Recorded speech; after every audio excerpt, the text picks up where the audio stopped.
The Miseducation of the Negro by Carter G. Woodson.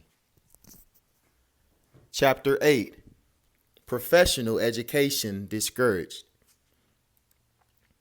In the training for professions other than the ministry and teaching, the Negro has not had full sway. Any extensive comment on the professional education by the Negro then must be mainly negative. We have not had sufficient professional schools upon which we can base an estimate of what the Negro educator can do in this sphere.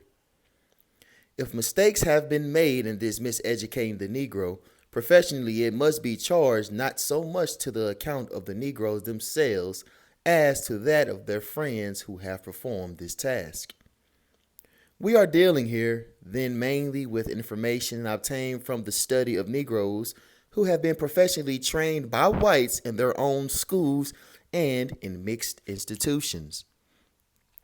The largest numbers of Negroes in professions other than the ministry or education are physicians, dentists, pharmacists, lawyers, and actors. The numbers in these and other lines have not adequately increased because of the economic status of the Negro and probably because of a false conception of the role of the professional man in the community and its relations to him.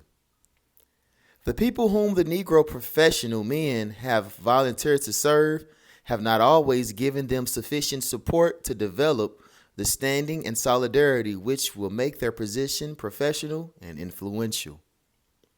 Most whites in contact with Negroes, always the teachers of their brethren in black, both by precepts and practice, have treated the profession as aristocratic spheres to which Negroes should not aspire. We have had, then, a much smaller number than those who, under different circumstances, would have dared to cross the line. And those that did so were starved out by the whites who would not treat them as a professional class. This made it impracticable for Negroes to employ them in spheres in which they could not function efficiently. For example, because of a law that a man could not be admitted to the bar in Delaware without practicing a year under some lawyer in the state, and no white lawyer would grant a Negro such an opportunity until a few years ago, it was only recently that a Negro was admitted there. Negroes then learned from their oppressors to say that their children that were certain spheres into which they should not go because they would have no chance therein for development. In a number of places, young men were discouraged and frightened away from certain professions by the poor showing made by those trying to function in them. Few had the courage to face this ordeal, and some professional schools and institutions for Negroes were closed about 30 or 40 years ago, partly on this account. This was especially true of the law schools, closed during the wave of legislation against the Negro, at the very time the largest possible number of Negroes needed to know the law for the protection of their civil and political rights. In other words, the thing which the patient needed most to pass the crisis was taken from him that he might more easily die. This one act among many others is an outstanding monument to the stupidity or malevolence of those in charge of Negro schools, and it served as a striking demonstration of the miseducation of the race. Almost any observer remembers distinctly the hard trials of the Negro lawyers. A striking example of their difficulty was supplied by the case of the first to be permanently established in Huntington, West Virginia. The author had entrusted to him the matter of correcting an error in the transfer of some property purchased from one of the most popular white attorneys in the state. For 6 months, this simple transaction was delayed, and the Negro lawyer could not induce the white attorney to act. The author finally went to offer himself to complain of the delay.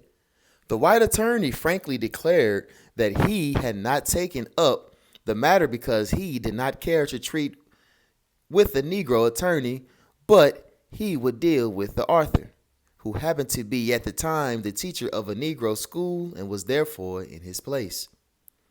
At one time, the Negroes in medicine and correlated fields were regarded in the same light. They had difficulty in making their own people believe that they could cure a complaint filled with a tooth or a compound or prescription. The whites said that they could not do it, and of course, if the whites said so, it was true, so far as most Negroes were concerned.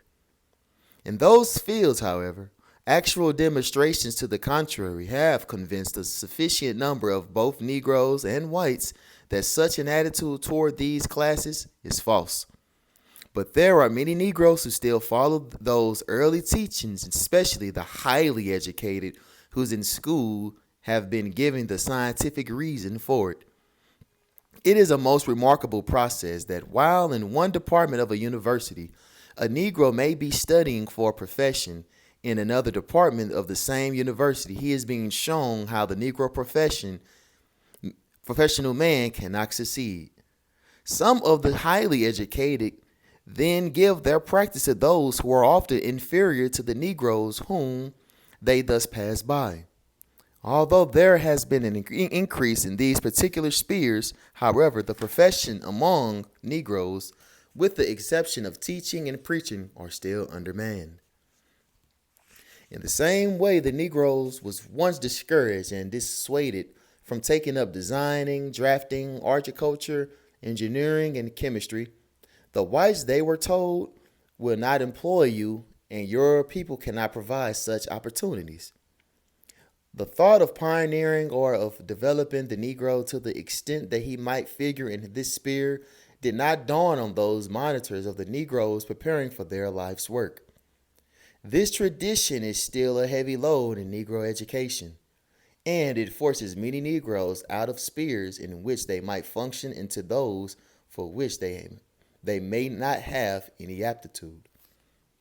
In music, dramatics, and correlated arts, too, the Negro has been unfortunately misled. Because the Negro is gifted as a singer and can render more successfully than those the music of his own people, he has been told that he does not need training. Scores of those who have undertaken to function in this sphere without adequate education then have developed only to a certain point beyond which they have not had ability to go. We cannot easily estimate how popular Negro musicians and their music might have become had they been taught to the contrary. Of these, several instances may be cited. A distinguished man talking recently as a member of a large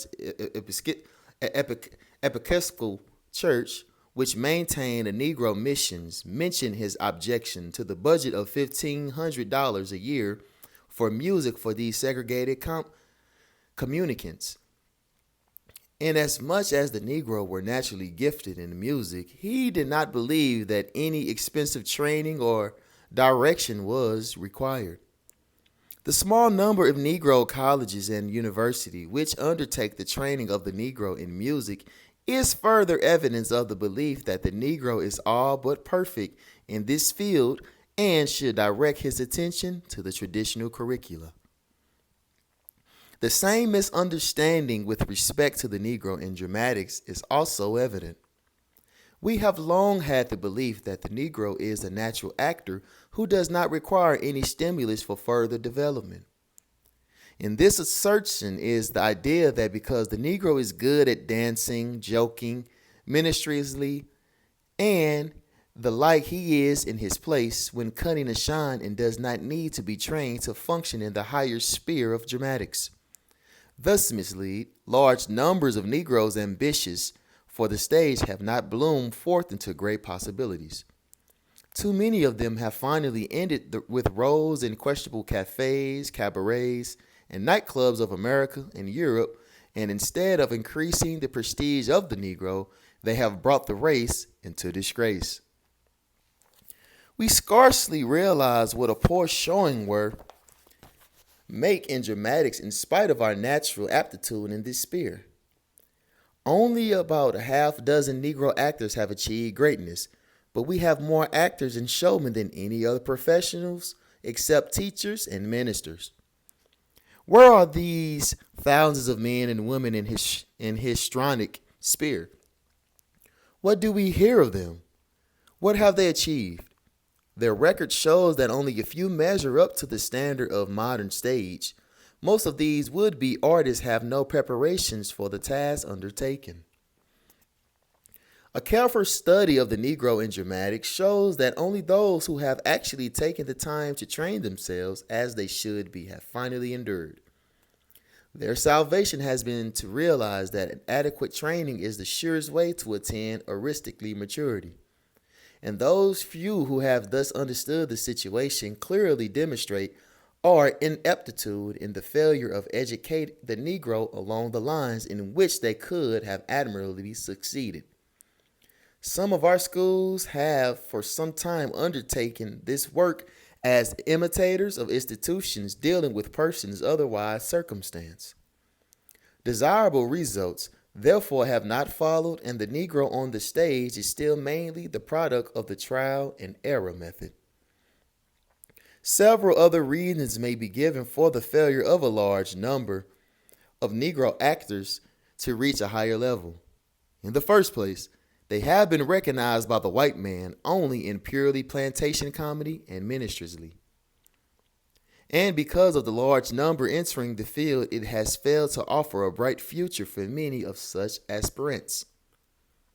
Repeatedly told by the white man that he could not function as an actor in a different sphere, the American Negro has all but ceased to attempt anything else. The successful career of Ira Aldrich in Shakespeare was forgotten until recently recalled by the dramatic success of Paul Robinson in Othello. The large majority of Negroes have settled down then to contentment as ordinary clowns and comedians. They have not had the courage, or they have not learned how to break over the unnatural barriers and occupy higher ground. The Negro author is no exception to the traditional rule. He writes, but the white man is supposed to know more about everything than the Negro. So who wants a book written by a Negro about one?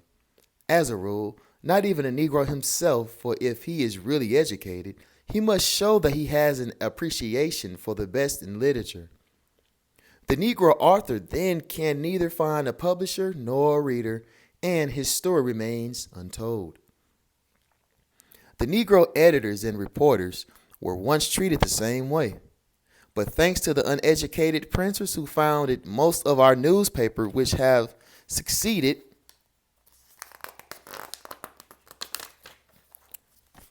these men of vision have made it possible for the educated Negroes to make a living in this sphere in proportion as they recover from their education and learn to deal with the Negro as he is and where he is.